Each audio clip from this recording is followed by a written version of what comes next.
մարդիկ անցած 5 տարիներում իրենց նախընտրական խոստումները եւ կառավարության ծրագիրը կատարելու փոխարեն կործանել են Արցախը, խարխլել են Հայաստանի անվտանգության համակարգը եւ հետեւաբար նրանց գնահատականը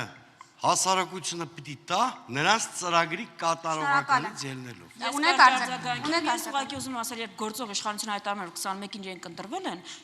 ոնց որ արտարից բան է տեղի ունեցել։ Հայաստանում իշխող ուժը վարչական ռեսուրսով եւ այլնով պատկերացնում եք շարունակել է իշխանավորել։ Ձեր արարքները մի վերագրեք ժողովրդին, դուք մանդատ չեք ստացել անելու այն, ինչ անում եք հիմա։ Պարոն Դրմեյանը, պարոն Միրզոյանը եւ Տիկին Ադամյանը, խնդրում։ Ուրեմն հարգելի գործընկերներ, պարոն Սուրենյան, Տիկին Վարդանյան, զարմանում եմ, որ զարմանում եք ստերի դոզայից, որը որ մենք այսօր լսում ենք, տեսեք, Հայաստանի Հանրապետությունը կկանխարգելի Արցախի ազգաբնակչության բնաջիջման կամ բռնագաղթեցման ցանկացած նոր փորձ 4.25 եւ 2.7. Ադրբեջանի դիվերսիոն գործողությունները, զորքերի կուտակումը եւ տեղաշարժը հայ-ադրբեջանական միջպետական սահմանին ուղիղ սպառնալիք են Հայաստանի համար։ Սա գրված է 2020 թվականին ՔՊ-ի Պարագլխի կողմից ստորագրված ազգային անվտանգության ռազմավարության մեջ։